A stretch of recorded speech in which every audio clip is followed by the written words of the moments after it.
Hi guys, happy Friday. Just got off a call with uh, Shayna Hiller, and we're gonna go live with her today. We're gonna actually talk about opportunities, my favorite subject. Who likes to talk about opportunities with me out there? You tell me. I have to tell you that I love to talk about opportunities. You guys want to know why? Because I love to talk about opportunities because there are so many of them out there. And during this time right now, so many of us believe that maybe there's not. However, we know that there are. And today I'm so excited to be joined by my ever brewing new BFF, Shayna Hiller. We actually just got off of recording a full length podcast, and I think you're going to find her super. I'd love for you to meet her, my new BFF.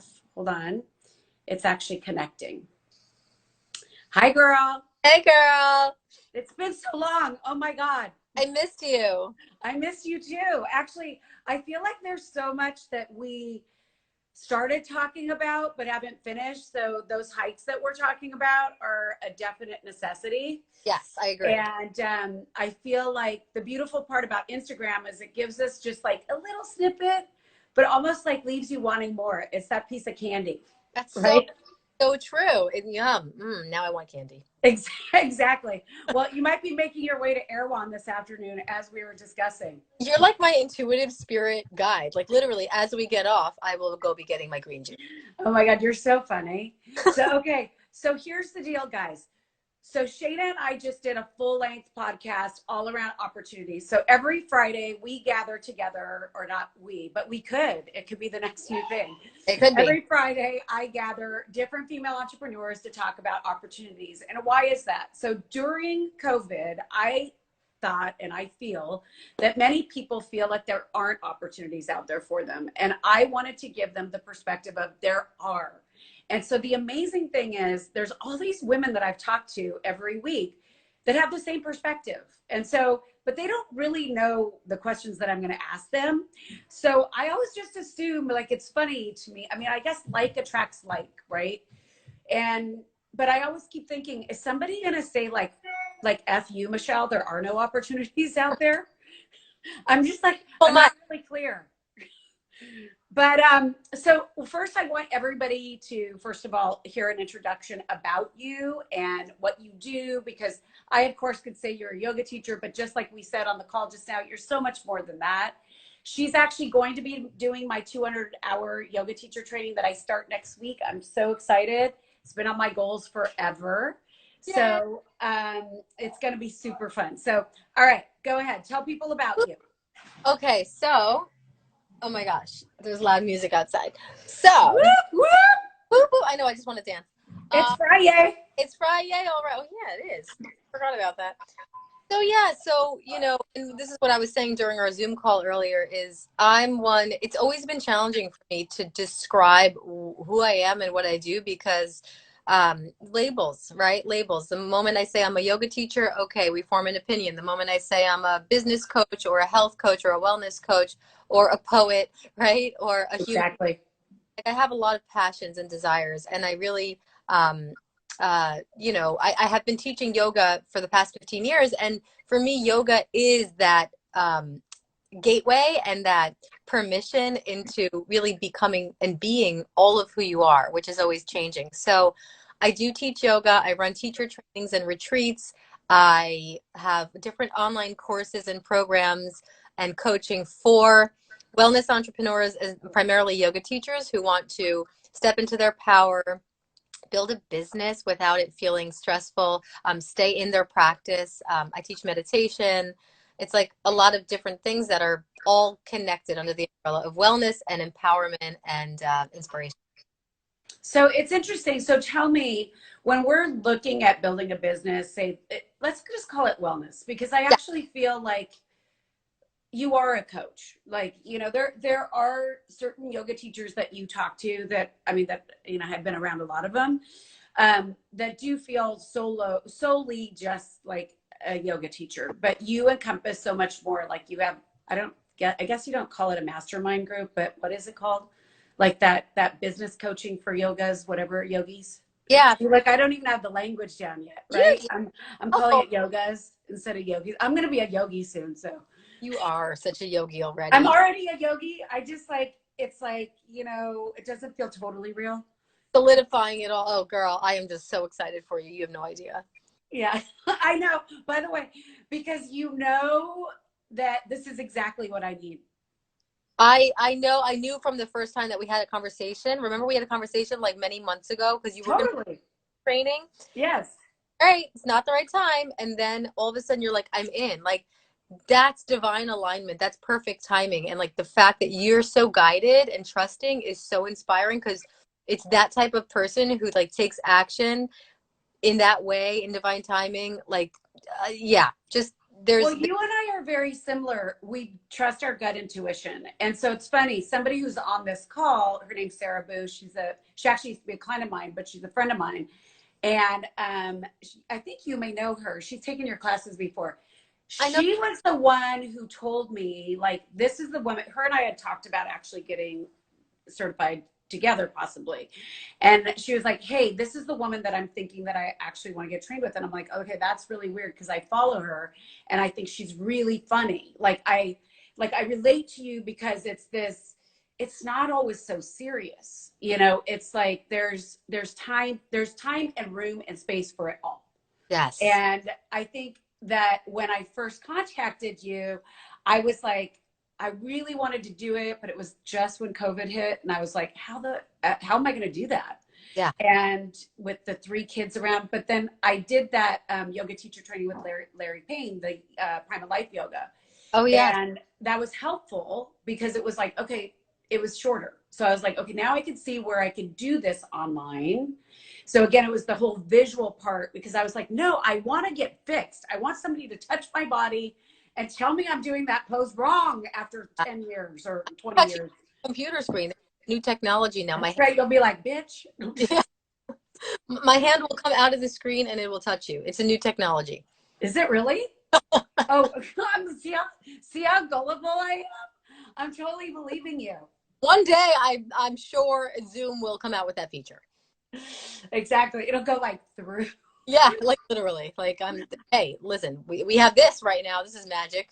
It is actually, it's funny because I remember the first time we were talking about this, you and I, about being shy, right? Yes. And both of us were shy. And then we basically kind of found our inner voices to come forward. And I think I remember when I first launched Empower, people were like, you need to do, it was like, you and I were talking about this too. You're like, I think you just need to listen.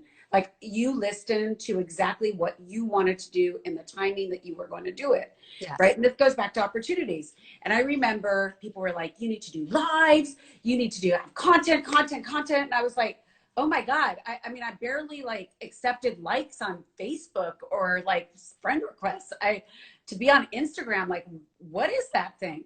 Yeah. And I look back now and I'm like, okay, now I really don't care. Like, I'm like, people are like, oh, you have to do this. I'm like, okay, great. Like, sure. Yeah. You know? Yeah. Yeah, same. It's like not as big of a deal anymore. I think it's like a muscle. That's what I was saying earlier is that it's a muscle that you build. And to be honest with you, it's, I ask people like, do you think you're an introvert or an extrovert? Or if people ask me that, and I think that I am an extroverted introvert. I am still very much like I could easily be in my own space and quiet and like timid in a way, but it's like I can tap into that aspect of myself that's out there and that is confident. And it's really like we all have the capacity to try on new ways. Mhm. Totally. People say, oh, I'm a shy person. I'm shy. And I'm like, okay, if that's what you're saying to yourself, that's actually going to be what is. Is there a capacity? And this goes back into staying curious. Yes, What exactly. would I be if I can? And I'm really all about rebirthing ourselves, rebirthing yourself moment to moment through new ways of thinking. Just again, this is what I believe breeds opportunity is your mind. Is Exactly. possible? It's probably not. If you do think Hmm. it's possible, you still may have to be patient and do the work and all the other inner work. But at least the door is unlocked. At least Yes. you know, this is And just, I think it's like steps and stages in that. I mean, I remember like a long time ago, you know, when I first started moving into my whole personal growth after leaving the corporate world, and we were talking about this book, Feel the Fear and Do It Anyway, right? And so, guys, it was the craziest thing when we were just on this interview. Out of nowhere, I was asking her about, well, gosh, it took you so much courage to like leave New Jersey after college. You decide to go to Costa Rica, and then you go on this like pilgrimage to learn more about yourself. Like, wow, that's amazing. And she says that she reads this book that is the same book that changed my life. yeah. So this is Ooh, how you know about universal synchronicity, like you were saying, right? So it's called Feel yeah. the Fear and Do It Anyway by Susan Yeah. Jeffers. And it is insane. Like, and as Shayna said, you know, she's like, well, all I had to do was read the cover and I knew. And of course I was like, no, I need to read cover to cover because I need to know what this doctor is saying. And so that I can make sure I clearly understand what I'm supposed to be doing. So, That's my but sign. it's amazing. Yeah. Yeah. Yeah. It's just, it's important to, you know, the definition of courage, is many things, but what I say is the definition of courage is to take action in spite of fear. So a lot of people say, Mhm. oh, you just got to be fearless, be fearless. I don't think that's actually accurate or the right advice, so to speak, because if fear is happening, you know, and then you think to yourself, oh, I'm meant to be fearless, then all of a sudden it's like, gosh, I'm doing something wrong. I think fear is beautiful. I think fear, it's like we're rubbing up against something that we've never experienced before, or something that is triggering us or activating us in some way energetically, where taking action in spite of fear, if that action is aligned with your heart. And the root word of courage, cœur, in French is heart. So if Mhm. something in my heart that maybe causes me a sense of uncertainty or oof, nervousness, right? Someone just emailed me this morning who wants to take the yoga teacher training in a couple weeks, and she says, "Oh my gosh, I'm gonna do it. Why do I feel nervous all of a sudden?" She was Yeah. unsure going to take action, and all of a sudden she decided to invest in this training and to do this. This is like kind of out of the ball game for her. She like normally wouldn't do a yoga teacher training, and she said, I'm going to do it. Why do I feel nervous all of a sudden? And I say, and a lot of people say like, oh, I feel anxious all of a sudden, or I feel, Mhm. I say, Well, I think the word anxious, stress, and anxiety are words that are a bit overused in our society. And you're right. Like a lot of times it's actually, you can relate it to excitement or change or, yeah, something new. Like, why can't I exactly. this new energy before there is a moment before we identify and judge an experience, an emotion as good or bad. There's a moment where this is new, this Yes. energy flowing through me, whether I feel a tightness in my chest or in my throat, or can I take a deep breath in that moment and begin to orient myself and relate with this emotion, this energy in a new way, where I, like we were just saying earlier, stay at least curious, you know. Yes. The mantra, and you'll learn this in the teacher training, and I'll give this to everyone, like my mantra for life is, isn't that interesting? That's the Mm. Oh my God, it's so funny. I say that too. That's so funny. See, we are so alike. I'm Yeah. not surprised. We have a comment here. It says the extroverted version of myself feels forced, fake sometimes, but I have the most fun stepping out of my introverted shell. That's magical that you just said that. And I'm going to say this really quickly is I wrote a book like 6 years ago. I don't really promote it anymore. I want to write a new book. That was actually going to be one of my answers to your question. I need to write a book, but I need to like get slow down with everything. So like maybe toward the We middle of, have a lot going on right now. There's a yeah, lot of, you're in the building phase. And in exactly. the building phase, it's there's too much noise around to get quiet to write. And I'm not going to force Yeah. the, I know it's going to come. Like Yep. there's a lot of time. I actually Totally. live by that. Life is a long time. I don't go by the Mhm. whole life is I like short that. day. We got time. But I did write a book, and that whole feeling forced or fake to like step out of your shell, that's normal because Mhm. you're doing something you've never done before. And it's like, who am I to be confident, right? Who am Yes. empowered or get out of it? And that's the practice. And over time it's going to feel Totally. natural. And so I That's wrote, the muscle that you're talking about. exactly. And I Yeah. wrote a chapter in my book called um, fake it until you become it. Yeah, instead of make it. And Yeah, yeah, exactly. I like become it. keep until it becomes natural. It becomes a part of you. I think it's And really the thing is that actually it doesn't have to be fake to their point either. It's really like in alignment with the way that you want to come forward. Going exactly. back to what, Shayna and I were saying, that like everybody, our society demands like all this stuff from us right now, the noise of like, whatever it might be. And I have to say, like, when I was telling you, like, I chose to slow down in June of last year. Why? I love to write. So in which case I was having to like, farm out the writing and barely had time to actually like review it. And, so for me, like when I write a podcast or when I come up with an idea, it's me. It's not because I'm doing it because I have to do it. And that's living outside of your value set.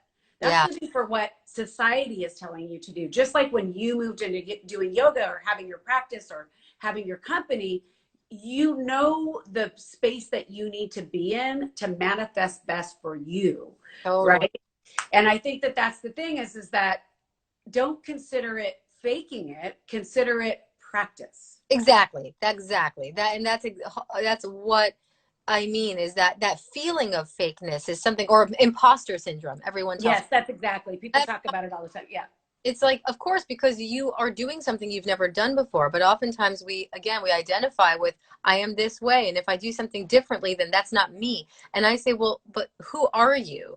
Really. And that's where my whole growth has really been a product of living the spiritual teachings of yoga and living Mhm. philosophical teachings of yoga, which ultimately the whole entire framework of yoga is a framework for manifesting, is a framework for becoming, is a framework for self-realization and stepping into potential as a multidimensional being. We are not limited to what we've done yesterday or been yesterday. And I am really firm with staying curious, staying open to possibility, like non-attached, letting go of expectation, but also knowing that just as your physical body grows and evolves and changes, right? So does your being, so does what's possible for you in your life. So it's more about like, and someone else said here, you know, I don't know how to take the first steps. I feel, Exactly.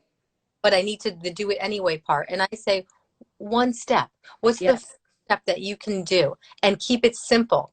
And Mhm. I said this on the Zoom call, but I'm not all about cold turkey. Like, oh, some people get super inspired. And like, when I run my retreats and my trainings, I actually tell people toward the end of them, okay, you're probably feeling super pumped, super inspired. Do me a favor. Don't make any big decisions within 30 days. Absolutely. Yeah. Yeah. Because what happens is that, well, then they also get super overwhelmed, Yeah, right? too much. But Nature moves very slowly. If you ever watched a flower grow, it's not growing overnight, right? mhm. Process. Absolutely. Absolutely. So tell me, like in the case of, here we have it's Summer 365 who's talking about like taking the first steps. And I think, it's interesting in coaching people, a lot of times people are like, well, I don't understand. Where's the path? I can't see the idea. Where do I get started? Or again, like perfection over progress. Yeah, And so what would you say like first steps could be? Like, yes, we understand baby steps. Yes, we understand patience, yeah, but a lot of times it's slowing down to take the idea even to the next level, yeah. right? It So really what would you recommend? it depends on what the person is in their journey and what they want to manifest or bring to life. So you're absolutely right. The first step is, so a lot of people say, well, what's the path? What's the first thing? It's like, are you clear with your desire first and foremost? So Mm-hmm. it might seem like a backwards approach, but it's really not. I had a teacher when I was writing my book. I had writer's block, and Mm-hmm. that, uh, I said, what? This was my mentor at the time. I said, what can I do? And he said, you should meditate. And I was like, are you kidding me? Like Yeah. I don't know, I have limited amount of time. I have to finish this. He said, step away from the screen and get still and get quiet. And I Mm-hmm. trusted him. So I did just that. And I got lost in that. And that's actually where my poetry began. That's where I got downloads literally for everything that I wanted to do from my online courses to the rest of my book, and I wrote it down. So my Yeah, suggestion is meditate, keep a journal, write your stuff down, tell people what you're doing. Don't just keep it in your head. Sure, have a vision board, but we got to take it from the vision board exactly. It into, actually, you have to start with the planning. You have to yeah, back out because the vision board is just the result of the yeah, work that you did. And yeah, that's the thing that a lot of people, it's funny because I'm doing that goals workshop next week. And, a lot of people were like, well, yeah, then I get my vision board. I'm like, well, I'm going to tell you in an hour and a half, you're not going to get your vision board. What yeah, you are going to get is actually a structure and exactly, understand how to goal set and exactly. actually understand what your goal is that you're reaching. Because the thing is, it doesn't just start with the board. It actually starts with the work. The Yeah, board's the fun part. exactly. The And board's the visual support, the mantra. totally. Yeah, That it's really important of to have people, and we spoke about this also in Zoom, but to have people who support you and to ask for help. So this is a really big one for me. Like I took a workshop two times in Hawaii that was all about making requests and opening to receive support. So I used to think that I had to do it all on my own. And I've noticed that like every action I take, as long as I'm open, like people come in to help, totally. things come in. So instead of saying, no, I got this, I say, yeah, sure, yes, please, and so that teamwork makes the dream work is really true. So I'm all about like allowing myself to be supported. I feel like human beings are just aspects of the universe coming in to say, here, like let's create I together, agree. together. And so you're never alone. um, and you're put here for a reason. So if you have something in your heart, in your gut, in your soul that wants to be born through you, you're actually technically doing a disservice not only to yourself but to those people who potentially can benefit from whatever it is you want to create by withholding that. It actually is unhealthy on even a physical level, and I obviously agree. and emotional mental level, to hold back. So Yeah. just I one. think that that's the thing that a lot of people don't realize, that so many of our physical ailments are emotional. They start in our emotions and Yeah. that we're not releasing them. And then we get the physical signs based upon what we're not dealing with emotionally and internally. I'm assuming Yeah. a Louise Hay fan. Oh, I love her. Yeah. Yeah, you can Another, heal. see, here we go again. Yeah, of That was course. another one of my early books. Do Yeah. you know that was like the first self-help book ever written? Do you know that if I ever have, this is like how like hippie I am. If I have like anything that's bothering me, like I had like a tooth thing a couple weeks ago, like whatever it is, the first thing I Google, because I Heal don't, your body, heal your life. yeah, I'm like, Yeah. Louise Hay toothache meaning, and it's like Yes. you're not speaking your truth, or like whatever it is. I'm like, oh my gosh, she's right. Like I go to that before I go to like WebMD, although I Yeah, never. you and I are actually very similar in that way. That I look at the metaphysical things all the time, Mhm. and again, it's the curiosity, like the reflection, the self reflection is constantly there, where I'm trying to figure out why things happen to me. Like for example, the scar on my forehead, and when I was swimming with my daughter in the water, and it was just like a simple day, and I'm like, what the, like, why is that happening to me? There's a reason why, like, I manifested this. Like, yes, sometimes, I can be harsh on myself, but the reality is there's usually something that I am blocking. And Interesting. so, yeah. So anyways, because we've almost been on our live for a half hour, and I know you have another call, and so do I, but I do want to know for you, have you ever said no to something that you kind of look back on and say, wow, that was a missed opportunity, or I wasn't, my eyes weren't wide enough open to that. Like, why did I miss that? So just curious. That's a great question. I'm going to say the word yes, I'm sure, because I've felt that many times in my life. Like I regretted saying no to something that intuitively was a yes. But at the same time, I also trust that even though we have conscious choice, that no was actually meant to happen, if that makes sense in the big picture. No, totally. So yes, I definitely feel like I've missed out. But at the same time, I know that I didn't, because Mm-hmm. it's still directed me to where I am right now. Um, but saying no also to certain opportunities, I think is really important, because what I've noticed is that the more that I open up to receive, the magic and abundance of the universe is so many new opportunities come in that are Oh very, yeah, and totally. stay focused and stay on my course and be able to discern intuitively what opportunities are aligned with and support where I'm choosing to be headed and what are actually there as distractions. So I feel like the universe is always kind of like testing us in a way, like, and I believe just as light and dark are equally occurring, yes and no are both valid and equal. And it's important to say no sometimes because um, it serves as a boundary. I agree. Well, we So need boundaries, and I agree.